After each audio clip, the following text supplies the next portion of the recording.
Okay, Chris, I think it's best to get on and start. Welcome everybody to this special Urban Task Force event where we have the very great pleasure of welcoming back our most esteemed alumni, Chris Johnson. Chris, as of course all of you know, is the former Chief Government Architect, but with a long history of leadership in thought in the area of architecture, design and cities, not only around Sydney, New South Wales, but indeed around the world.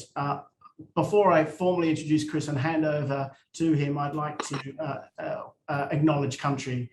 Of course, we all join today in this virtual world from lots of different places, mainly within the Eora Nation, but not exclusively.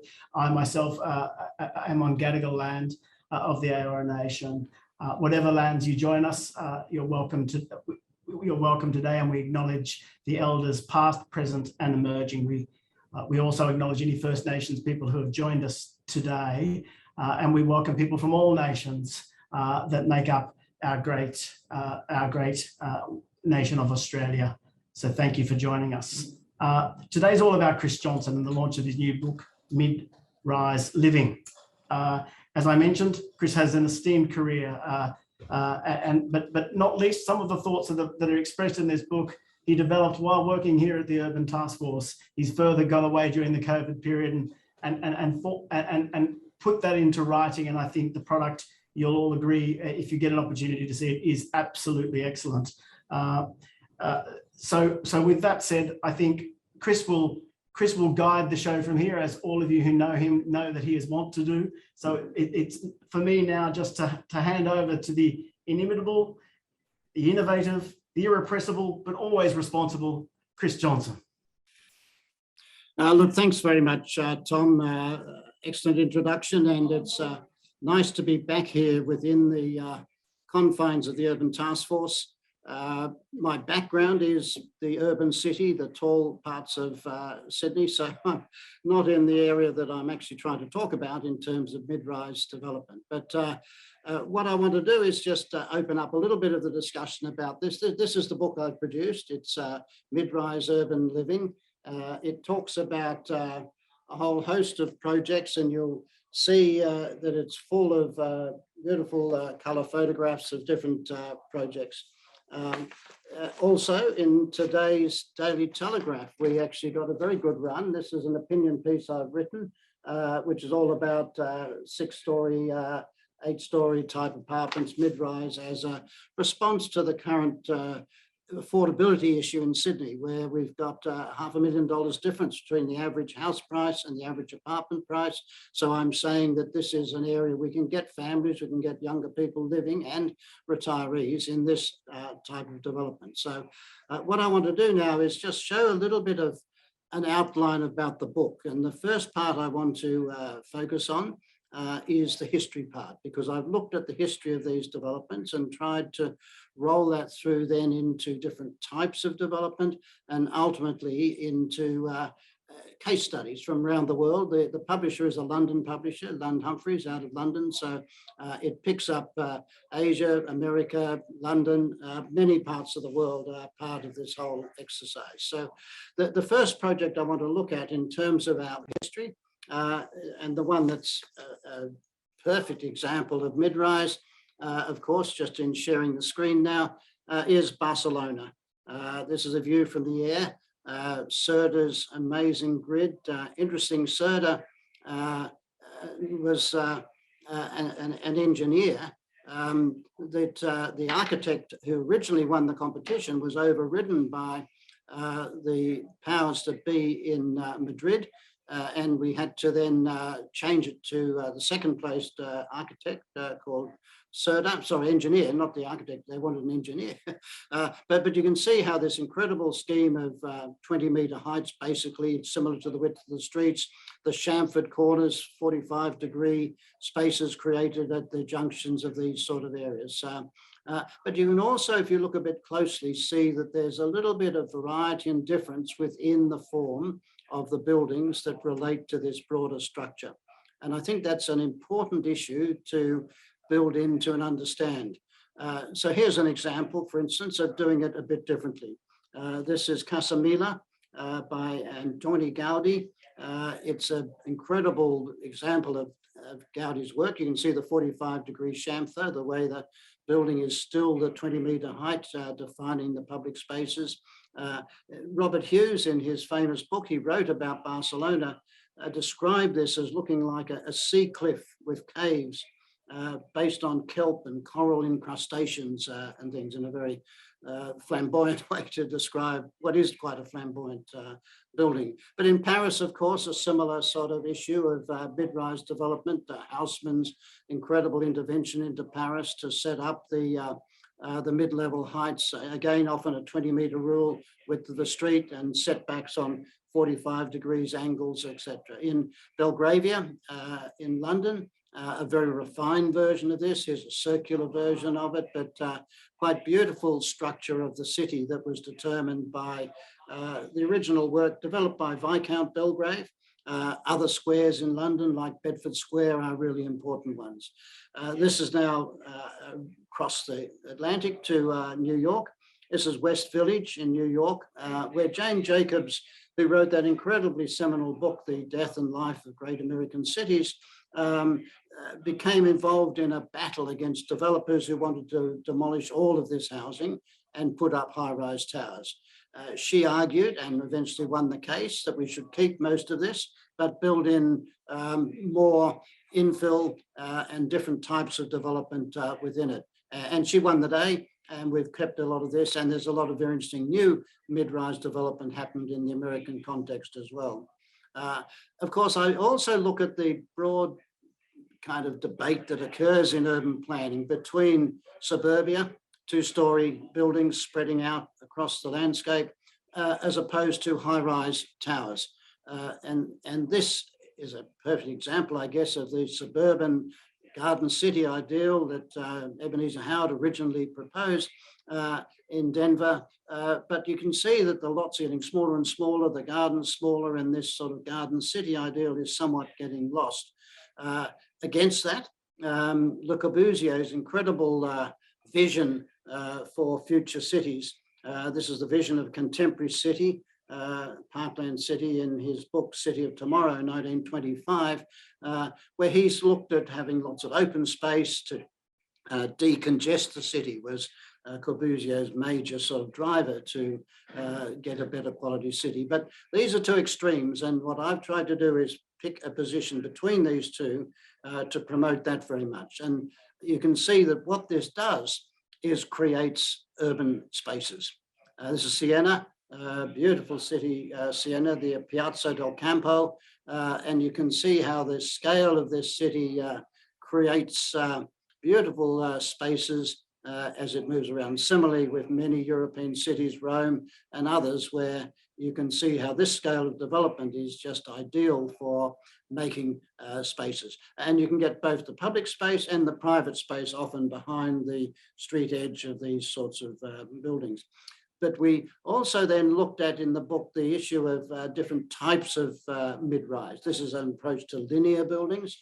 It's Walsh Bay by Mirvac, HBA and others as the architects, PTW, which has got a beautiful a stone wall, brick wall, partly stone, partly brick on Hickson Road. And on the other side, the north side, this very delicate structure. I happen to live down here now, and it's an amazing sort of place to live. You can yell out to grandkids down on the promenade down below. We can get our food from restaurants down below, etc. Then we looked at a different type again of the curved flowing buildings that can occur. And with computer technology, of course, there are lots of new ways of doing this sort of building. This is by Chris Boss from Lava, Tien Bo City in Hanoi, scheme that still respects the street, but tries to give a more dynamic and fluid approach to what we're doing. Another more fluid building is by Zaha Hadid's office. She died, of course, in 2016, but this more dynamic flowing shapes that her architecture is very much known for. Another area we looked at was mixed use. And this is a very interesting project in Vancouver, Strathcona, by GBL Architects. It's actually near the port part of the city, and it includes 60,000 square feet of light industrial on the ground level and the ground levels. On top of that, a whole series of apartments, 280, 70 are social apartments, but picking up the character of the port in terms of container type discussions. And this is about affordable, and I've got a whole section on affordable housing and how this type of housing can be affordable, originally mainly for walk-up reasons, and certainly in Asia that's very much part of it. This is the case in this project by Pratima Joshi from Shelter Associates. It's some housing called Hattispur in Pune in India, and working closely with community slum dwellers as she does. She's developed this very fine scheme for affordable housing. So that opens up the discussion about how the projects are working. I want to now pass over to the Minister for Planning and Public Spaces, the Honourable Rob Stokes, who's someone I've interacted with in many ways over time to have excellent discussions with him. So Rob, over to you to say a few words about the book and the launch of the book. It's a pleasure to help launch Chris's new book, celebrating and advocating for mid-rise urban development as a solution for the urban and housing challenges we face here in Sydney and in cities right around the world. Throughout his career, Chris has been a passionate campaigner for a more urban way of living. Whether in architectural practice in government as New South Wales Government Architect or on behalf of the development industry, Chris has been unafraid to take on the politically difficult cases for visionary urban change. Part of what makes Chris such an effective advocate is that you're left in no doubt that he passionately believes what he says and he has the experience to make his opinions truly credible. The basic thesis of Chris's book is spot on. Rather than bifurcated cities, starkly contrasting hyperdensity in centres and suburban bungalows surrounding them, a mid-rise vision based on a transect view of a city can help to achieve the economic, social and environmental imperatives we all face. Chris's book takes us around the world to London, Barcelona, Singapore, Paris, Berlin and beyond to show how the difficult can be done and done well. Often, much of the undertone in debates about the future of cities in New South Wales is that the status quo is a natural and appropriate urban form. Chris's work helps to show that this is not at all the case. Although often fraught, communities anywhere in the world can embrace the sorts of urban form that balance design, form, accessibility and affordability. No doubt the social and political obstacles of Chris's vision are daunting. There's no shortage of stories of ambitious urban projects unable to overcome concerned communities. That doesn't mean we shouldn't try. What we need is imaginative, passionate and open approaches to planning and design that embrace the challenges of urban renewal and put forward compelling visions for change that are able to be sold to often suspicious communities. These are the sorts of urban futures I want for our planning reform agenda to achieve. Not a system stifled by inflexible codes targeted at the lowest common denominator, but a system that embraces and pushes design and development excellence so that the community expects and supports good urban outcomes like those depicted in Chris's book. Congratulations to Chris Johnson on an amazing book. It's yet another excellent contribution to the urban planning and architecture literature. Thank you very much for that perfect presentation of your ideas about planning, architecture and the shaping of cities. I know you're a very passionate person about this. I've studied even over at Oxford. Oxford, you've got a PhD in the area of planning. You're someone who's very interested in, I think, the academic position, which this book tries to sort of bring out as well, relating history to future development. So I think there's some really powerful ways forward that we can take from what the Minister has said. What I'd now like to do is introduce our next speaker. Our next speaker is Laura Coburn. She's the president of the Institute of Architects, Australian Institute of Architects, the New South Wales chapter, and a very active architect in the Sydney scene as well. So Laura, over to you to say a few words. Thank you, Chris. Good morning, everybody. I really appreciate the opportunity to contribute to this morning's conversation. Congratulations on the new book. Its publication is incredibly timely given the current climate with the state government's major review of planning regulations and the development of the new design and place set. The planning and design of cities and towns to address the challenges of climate change, social and cultural divides, and basic access or basic rights to access for sunlight, ventilation, privacy, and open space will significantly impact the shape of Australia's built environment, requiring governments to be committed to delivering a high-quality, sustainable legacy for future generations. Placing good design at the heart of this process will improve our outcomes for communities.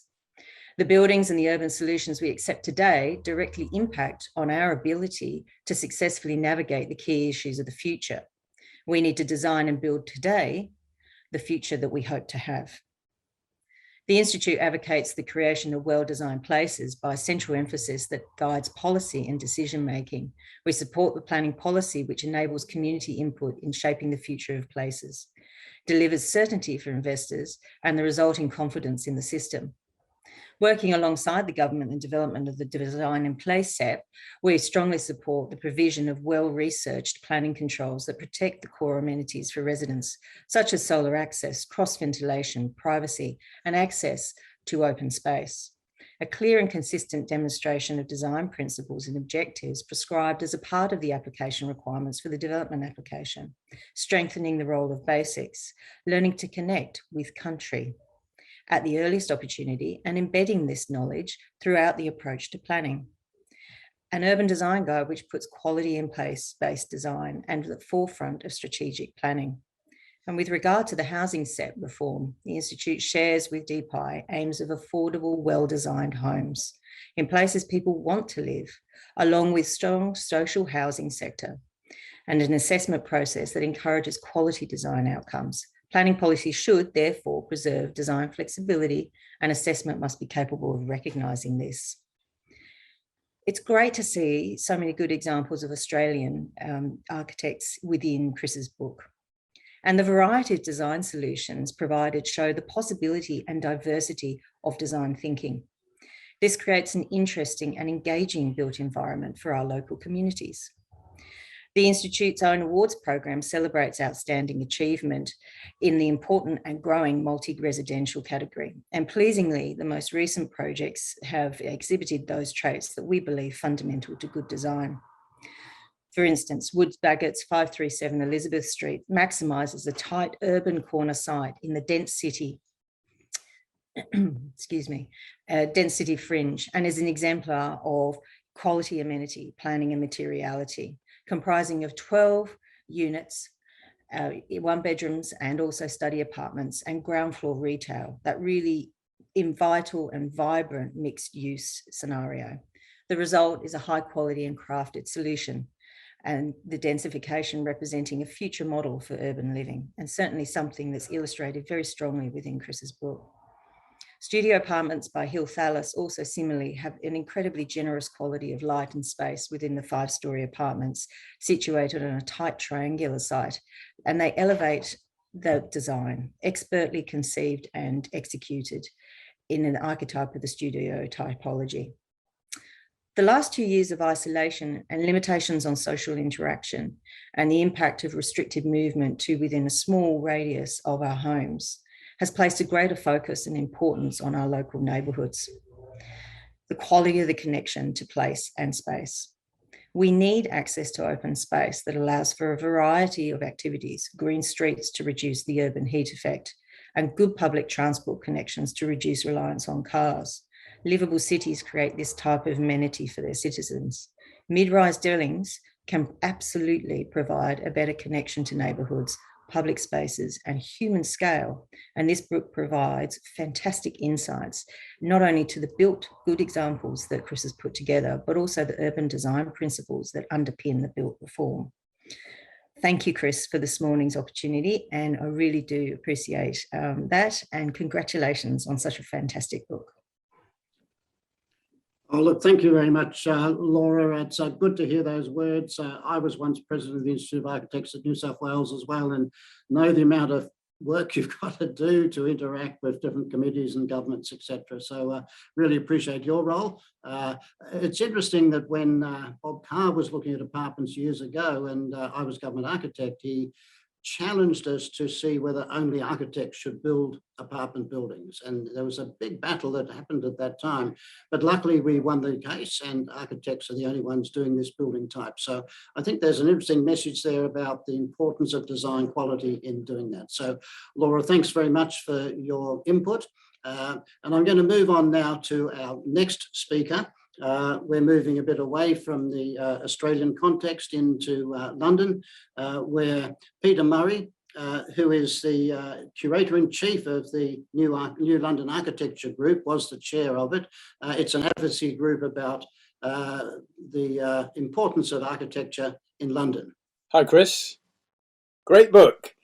You've really captured the zeitgeist over here, at least, and lots of people looking at the mansion block in London, and through the Victorian and Edwardian eras, mansion blocks were built right across the city, and they provided acceptable but higher than average levels of density.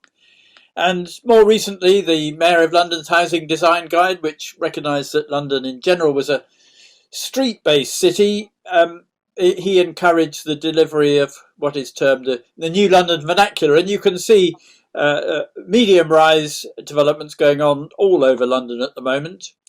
And even the Prince of Wales, he wrote a report which you talk about in the book back in 2014, which talked about the need to consider mid-rise as one of the key solutions to London's expansion.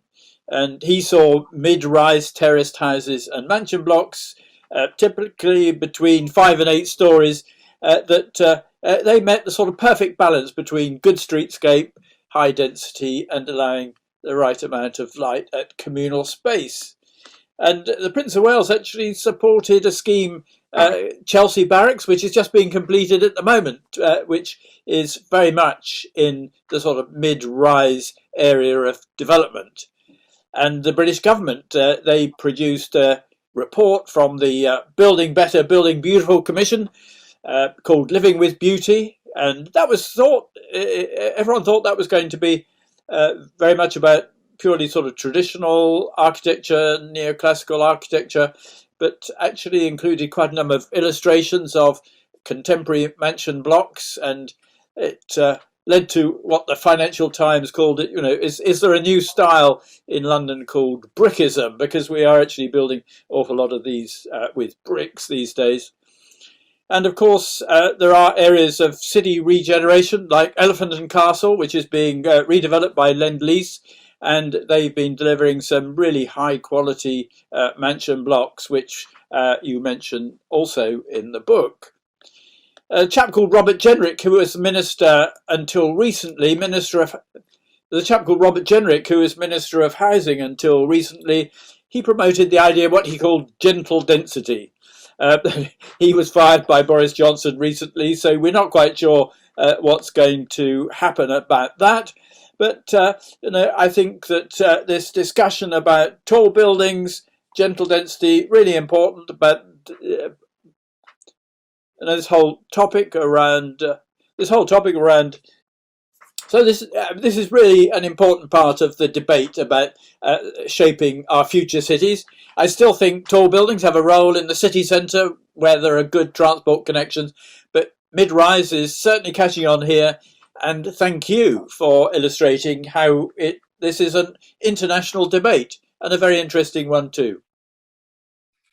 Thank you, Peter. That's an excellent outline of the UK experience. And Peter was very helpful in making connections to UK architects and linking me to the Prince of Wales Foundation and the work that they were doing, so I could understand what was happening over there in London and the UK. I also did with Peter, who, as I say, runs the NLA, New London Architecture, a 20-30-minute podcast all about the book and what's happening in the UK. So we're spreading the message wide and all over the place. I want to now just open up into the new versions of mid-rise development by looking at a number of case studies of where in different parts of the world architects have challenged to come up with new building types.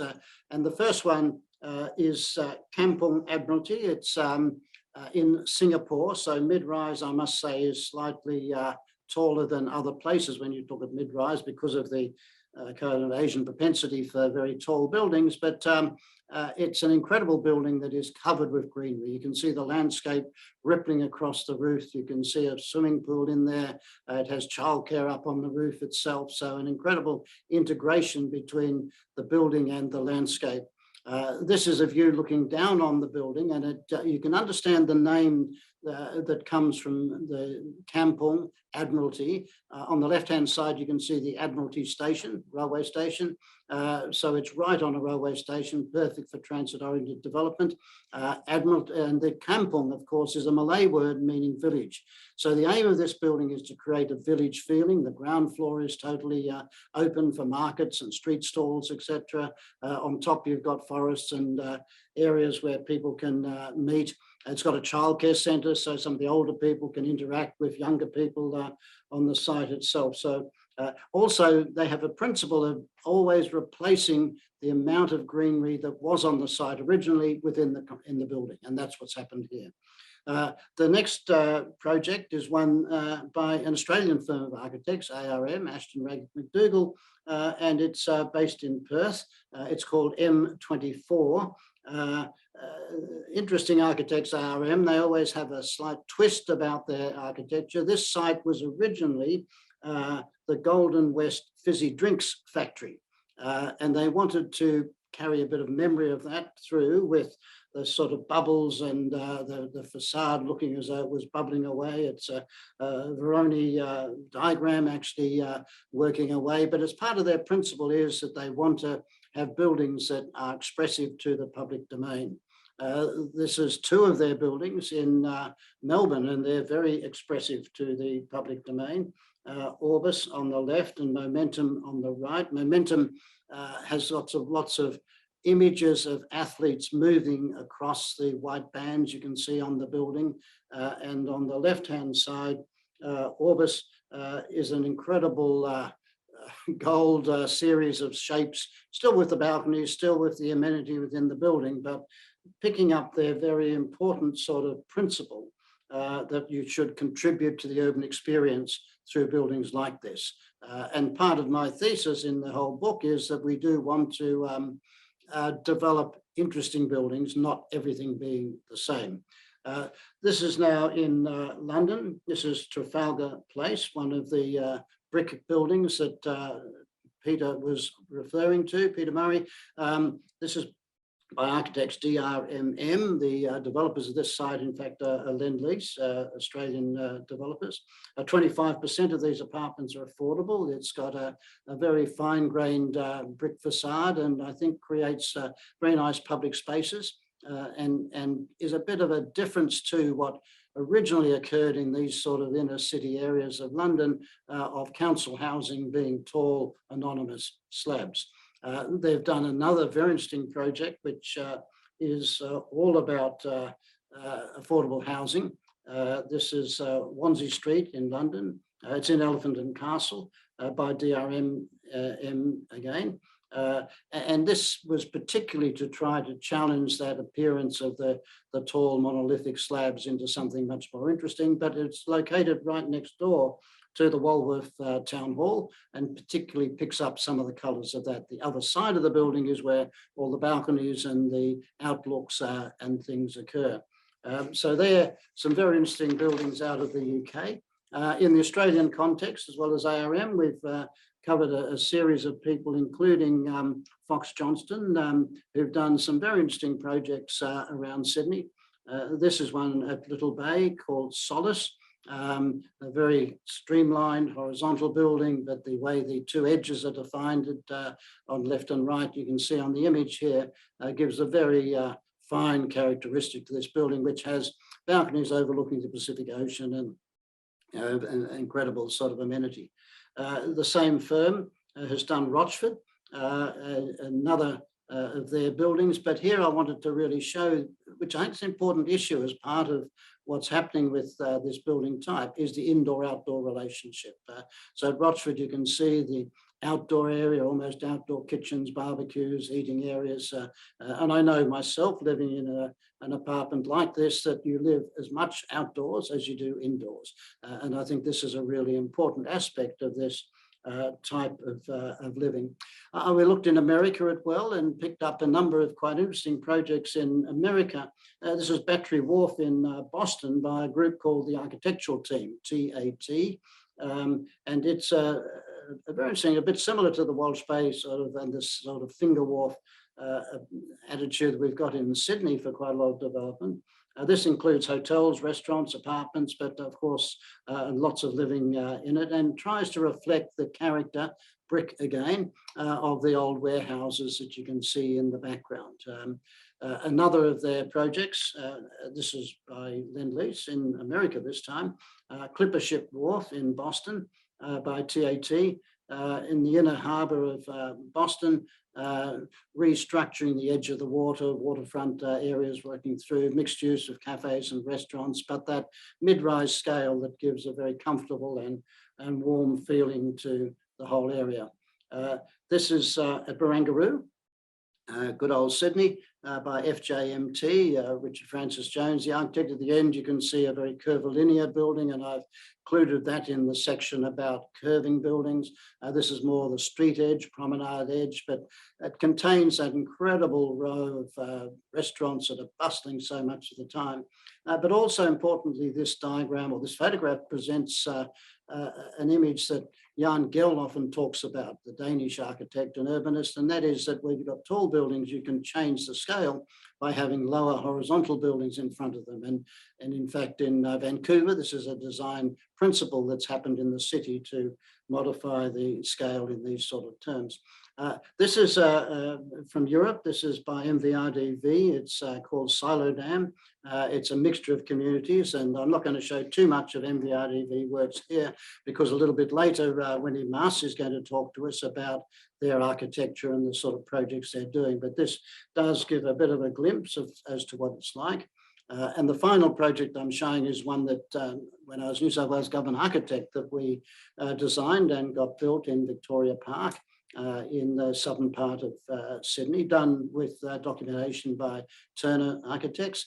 And here the aim was to try to have a building that was mid-rise, but looked more like a series of houses on top of each other than pancake layers that you often get with apartment buildings, and we called it garden apartments, so the very big balconies could get landscape trees up to the same height as the building. So trying to produce an area and a feeling that I think is a very pleasant sort of character that you can get in these areas. But I spoke a few days ago to Winnie Maas from MVRDV, and he gave me quite an interesting sort of image about that. But before getting on to him, we're going to look at some of the work by another Sydney architectural firm, Turner Studio. Nick Turner was going to do the presentation, but I think he's caught up in the way down in Kangaroo Valley with clouds and difficulties. So Stephen Cox is going to present some of the amazing projects that Turner are doing these days. So over to you, Stephen. Thank you, Chris. We've got a presentation here that I'll work through. Sorry that Nick couldn't join us. It's very stormy in Kangaroo Valley, I understand. So firstly, congratulations to you, Chris, on a great content-rich book that is in sync with the proliferation of emerging projects throughout the Sydney metropolitan area, as well as an ongoing discussion and debate around the guiding principles that are informing the design of these next generation urban housing buildings. While Turner focuses on all types and scales of urban housing in Australia and the UK, a number of key observations have informed our approach to mid-rise housing, and they include the sort of shift, other than a few examples of interwar and harbourfront apartment buildings. Apartment living was seen as a second-rate form of housing only as recently as 25 to 30 years ago. Stemming from low-quality market projects in Australia and the stigma of social housing blocks of flats. But what we've seen is an evolution in nomenclature from flats to units, apartments, and now something that people are proud to call home. There's been a shift in the acceptance, and that stems from reasons such as affordability, improved amenity, increased design quality, and a shift in thinking to seeing apartments as home and for high quality, as well as being really well located and bringing the benefits of urban living in a walkable, public transport connected context. There's also been a need to transform the amenity and comfort for residents through passive and active sustainability environmental initiatives. And we now have a much more informed and knowledgeable purchaser and rental market. A more recent evolution has been the emergence of a genuine mixed-use or hybrid project, with urban housing being integrated in with daily needs retail, F&B, childcare, workplace accommodation, and other things. This building even has an industrial component working inside with the apartments and retail. The characterization of these projects, the urban housing is also dependent on a hierarchy of open space, private courtyards and balconies, communal just for the residents of the project, and sort of replicating the Australian backyard and access to meaningful public open space, both programmed and passive. There's a characterisation of apartment buildings that is really developed from the context and has urban grain, respects orientation and the quality of streets, and responds appropriately to climate. Many projects arise from the renewal of inner city brown and greyfield sites, obsolete and often abandoned industrial wastelands on huge super blocks with occasional surprising pockets of very well established landscape. So we can see here the Victoria Park with the original racecourse, and then how it looks today. We've got 3 case studies that we're going to briefly talk about.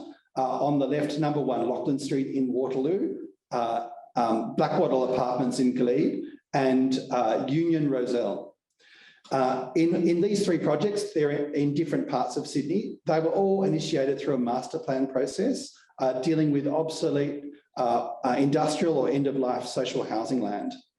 Each had about a 5 to 15-year journey from commencement of a master plan through to the establishment of a new planning framework, and then a 3 to 4 year detailed planning and delivery program. Each project is positioned uniquely in the market. Blackwattle in the centre being an affordable key worker housing project. Number 1 Lachlan is a mid-market project, and Union Roselle is a premium housing project.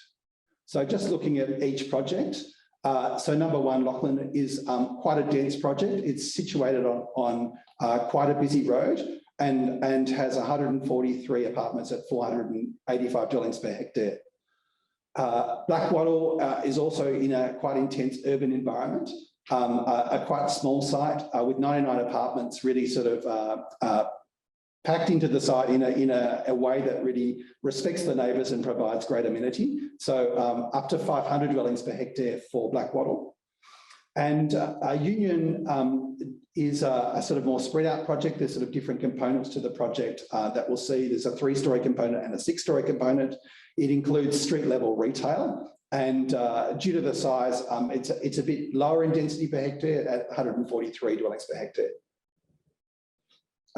The street level experience is a really important aspect to these projects. The interface with the street is really a chance to activate the street and make sure that there's a high quality domain around the building, and really contributing to the public benefit of the whole experience. This number 1 Lachlan here has sort of 2 street frontages. The frontage here on the left-hand side is to quite a busy road, and there's a sort of temporary park that allows that road to be widened in the future. But the way that the spaces were designed here was to allow that transition in road, and there's a childcare centre that actually is integrated into the lower parts of this. On the other side, on the right, we have the address where it connects to the park. So it has quite a different street level experience. It's more generous, and there's places to sit and sort of be part of the community there. Blackwattle Apartments in Glebe has a different sort of street. It's a more active street, and people are walking up from a large shopping centre nearby down to the park that's just past this building. So the street here has a retail or commercial office, and so there's a different type of architecture and a relationship to the street with the apartments above. The Union Roselle project has, again, two different sorts of street frontages. It has this is the more residential component. So this project was trying to integrate into the more suburban streets, or they're quite a tight suburban street of Balmain, and look to give an amenity to ground floor terraces that is often overlooked. They're often seen as poor quality apartments, but by giving generous gardens and working on the transparency and opacity of fences and gardens working together, that means that the residents can inhabit these spaces and also have a interaction with the pedestrians crossing the street as needed. Another important aspect of these three case studies is their particular response to context. So they're all very different buildings because they sit in a very different context. This number one, Lachlan, has the two street frontages. So you can see the little sketch at the top here. So running sort of at the north of that sketch on the top is a street edge building as it interfaces with Lachlan Street. But this building we see in the centre of the shot is an object building, and it stands as sort of the terminus of a linear park system that runs up from Victoria Park to the south to this point. So this object building is really a marker that sits at the end of the park. The Blackwell Apartments building sits between two types of urban environment. So in the image to the left, it shows some of the warehouse buildings that just sit directly to the east and around this building. They're old wool stores and other industrial buildings. And so the scale of Blackwell Apartments takes on cues from those buildings and the detailing and the brickwork. On the other side of the building, out of shot, is a more terrace type suburban context of glebe. And so the buildings sort of transition with a more fine grained detail and references to those terrace forms. The Union Roselle project really had to integrate into the very cherished urban terrace environment of Balmain and Roselle. And so particularly this three-storey building responded to that context, looking at cues in the ornate wrought iron balconies that are in the terraces there and bringing that into interpreting that differently into the system of screens that work across these balconies. And then there's different rhythm devices and changes to the roof line also to sort of match into that context. Another issue is the getting high performing communal open spaces. So different spaces that the residents can enjoy and use. So this is number one Lachlan, and has a series of communal open spaces that look out over the context. They're situated at the roof level because it's a much more demanding environment at the street level. And so this is much more considered a better recreational space. Blackwell Apartments has a similar location of the communal open space on a very tight site. They're generous, they're well landscaped, there's shade structures there to deal with the often harsh Sydney sun, not so much today, but generally that's an important consideration.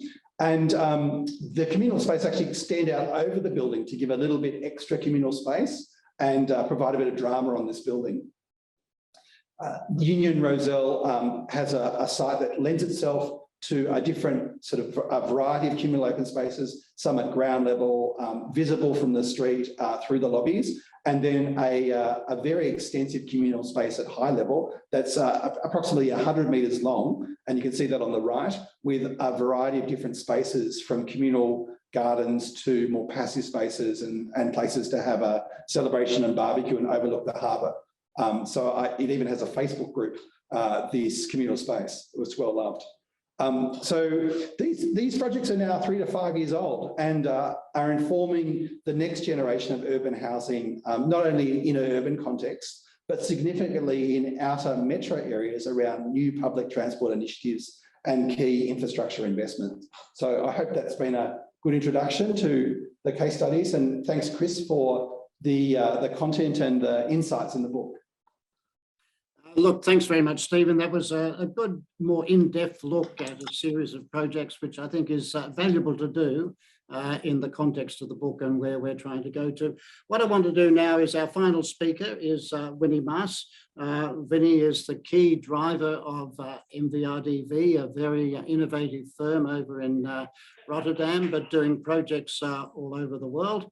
And I had a very interesting discussion with him a couple of days ago, and I'm going to show a couple of images of buildings at the end of this. So, Winnie, over to I love the book. I love the fact that you want to put this on the agenda, the issue of mid-rise housing, because it has a lot of advantages. It's rather small scale in that sense. It's in general, it's cheaper than high rises, and easier to apply, and can create therefore quite a mass effect.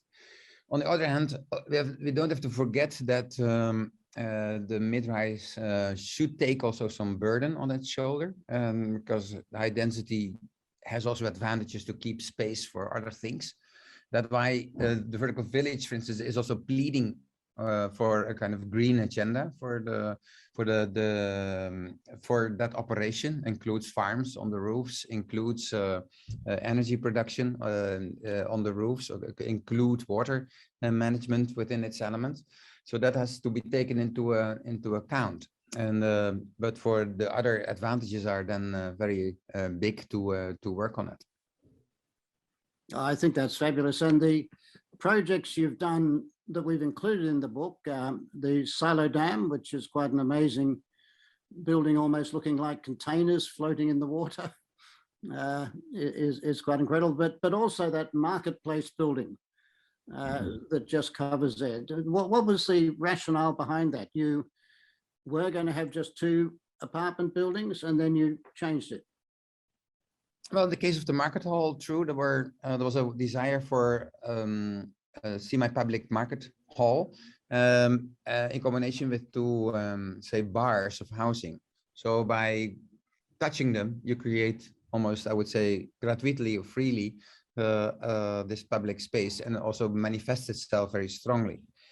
It says something about like the agenda for mid-rise.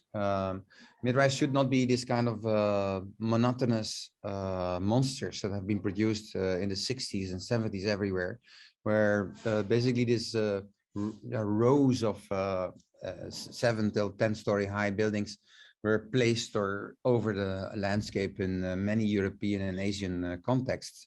This is it is an attempt also to combine with other kind of objectives that we need. We want to make buildings that, I mean, we want to make like use housing for other kind of functions, like public spaces, like in-between spaces for the climate agenda, to make it more cool and how to filter air in that way, to make to contribute to the green agenda in terms of biodiversity, in terms of also cooling and water management.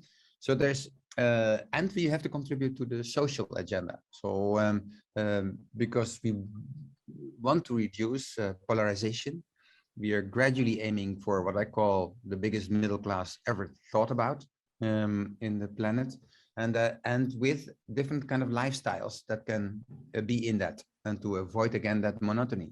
So already you make a kind of say wish list of what this operation needs to have. Can I achieve every time everything? No.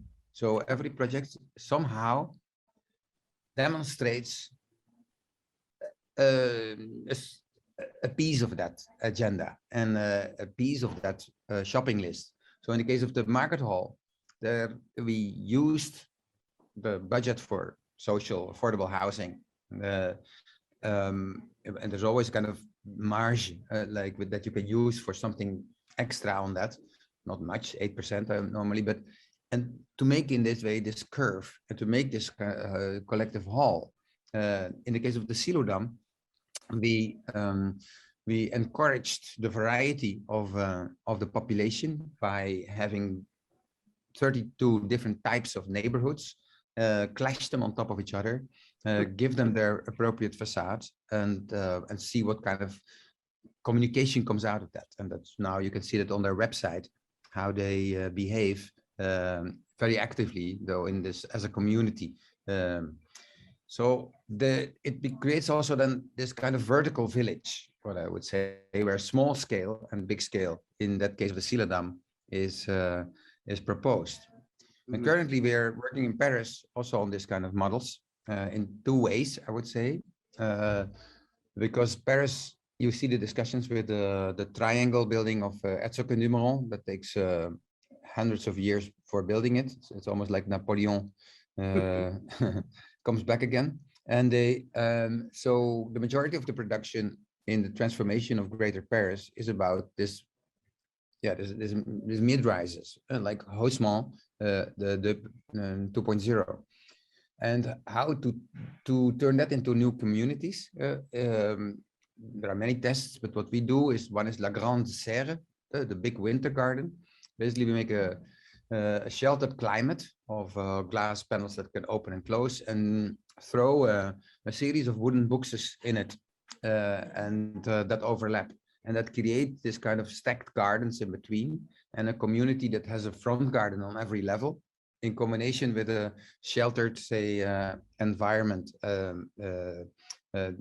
And it's very true. I still have a dream, Chris, and that way I try to bring it with the camera now to the back. So let me see. Yes.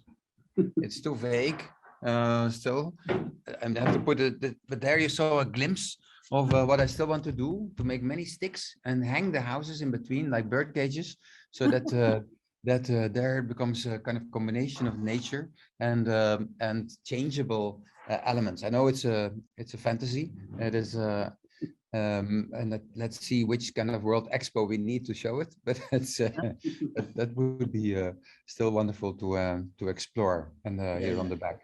Well, you've always look, Winnie, that was an incredible discussion, and the guy's just full of new ideas and new approaches. Here, for instance, is the market with that incredible way apartments go over the top and enclose the marketplace.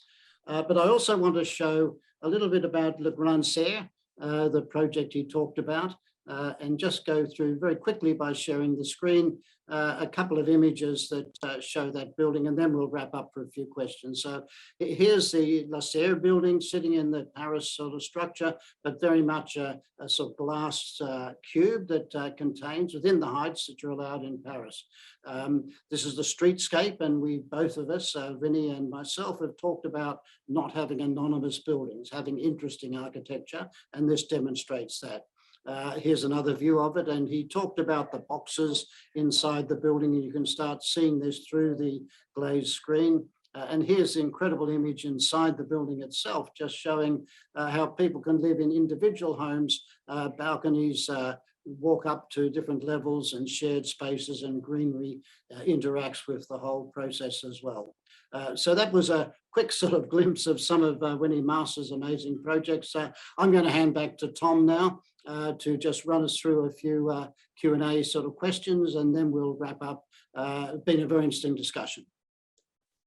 Thank you very much, Chris, and thank you to all our esteemed guests. It's very, very much appreciated. Wonderful conversation, and very, very timely, I think, at a time where we're all struggling with the concept of what Sydney is going to look like in the post-COVID period.